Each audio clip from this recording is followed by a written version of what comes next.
Hi there. My name is John Stevens, pastor of Zion Lutheran Church in Oregon City, Oregon, and we are part of the ELCA. And welcome to Dollar Store Children's Sermons, where I take a look at the lectionary text, tie them to an item from the Dollar Tree or the junk drawer, kids' room or the garage. You know how we've been doing it. Thank you. Thank you for the love that you're sharing with your families and your kids and your congregations. You are rocking it, my friends.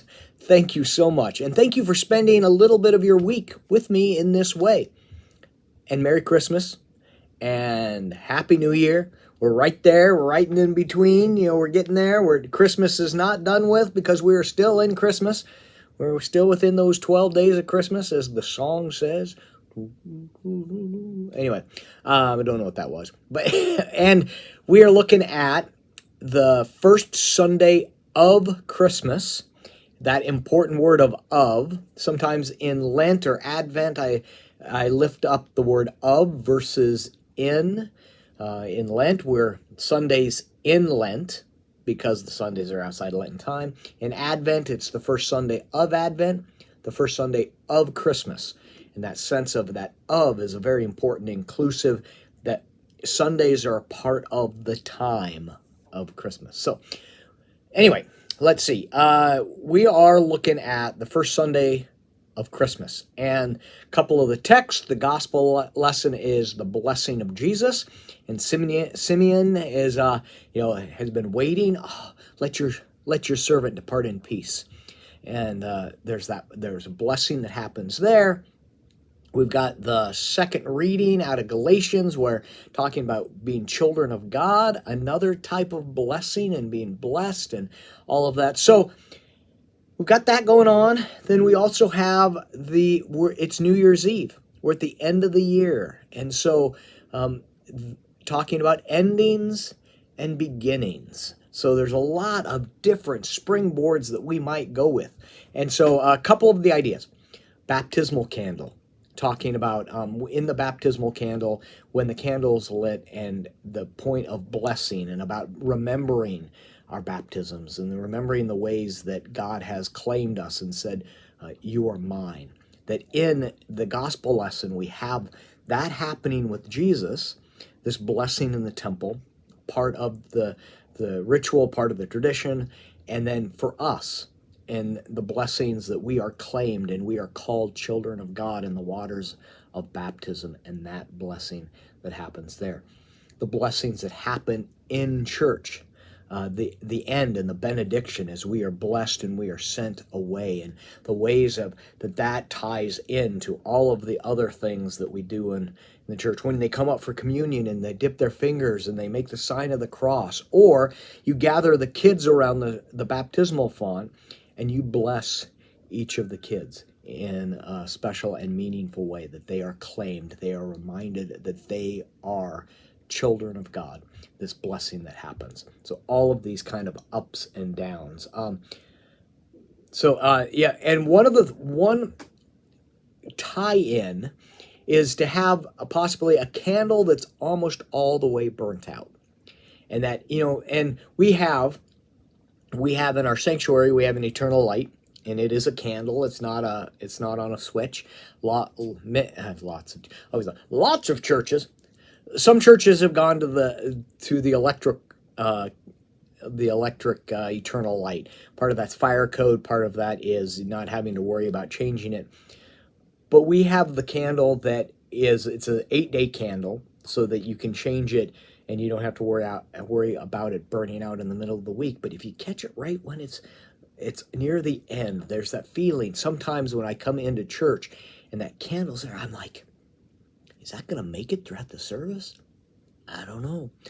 And I'm thinking for this service, usually our altar guild's really good at making sure it's changed and that, but this is one of the services that I might leave it like near the end and talk about that. Because the thing is that the candle's near the end, but candles can be replaced. Candles, it's that eternal flame. It gets passed on to the next candle. And there's something about the ending of this year and moving on into the new year, and how all of that and the blessings that happens. So Lots of springboards there, stuff that can get pretty heady, but it's all about this is coming to an end, and things do come to an end, but we believe that through grace and through the power of God, it's always a new beginning. Even those that have left us. And I won't go deep into that in a children's sermon, but there's that ending and beginning. But speaking of endings, and how sometimes endings can be frightening because we don't know what comes after the ending, is the book. There's a monster at the end of the book, and it's Grover. Grover's telling the story, and he's telling you, do not turn the page. Do not turn the page. I actually have that. I have that book on my iPad so I can swipe it back. And it's like, whoo, and it's great because Grover's like, no, no, no, no. And then he ties the page, and you turn it. And he's like, ooh, you are very strong. As you turn the page, and it moves, that feeling of being frightened or even terror, it rises up, and at the very end you turn the page and it's Grover. Grover's the monster at the end of the book. That's not scary. He's like, oh, I feel very, very silly. But we know the feeling, and we can read the book, and then we can talk about how a lot of times endings can be scary. This is the end of the year, and we look at what's going to happen in the new year and all of that. But we believe that we have a God that walks with us. We have a God that holds us. We have a God that says, you are my child, pulling again to the Galatians text. So again, another springboard that we're going on. So anyway, that's a lot. It's like almost like a fire hose of springboards. But I'm hoping some of this can be useful for your own children's sermon, talking about endings and beginnings, talking about being blessed and how the kids are blessed, and how the kids are a blessing for all of us. And this moves them beyond just the kids being a prop at a children's sermon. And that is one of those things that you got to be careful about when you're doing this, that the kids don't become a prop for the congregation. It's like there are many times that I'm less worried about what the kids will take away, and I'm more worried. I almost want to cut that out. Not to cut it out, but I'm figuring I'm going off on that tangent. But I want to know I want the kids to know that they matter for who they are. And I want the kids to know that they belong in this place. They belong in the sanctuary for who they are and who God created them to be. Now, we have a point, and we get that, and we have that takeaway that we want the kids to go away with.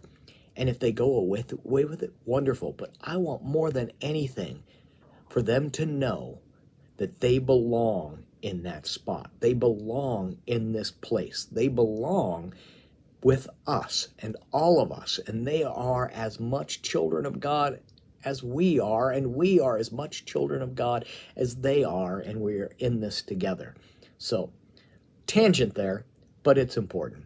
All right, thank you for being here. Thank you for your partnership in this ministry. Thank you for this last year. As we move into this next year, we're getting close to Dollar Store Children's Sermon's birthday as we look at, I think it's 11 or is it 12? I got to take a look because we've been doing this for a while and I am loving it. Thank you all for being a part of this. All right, we will see you, I got to say it, in the new year. All right, peace. We'll see you later.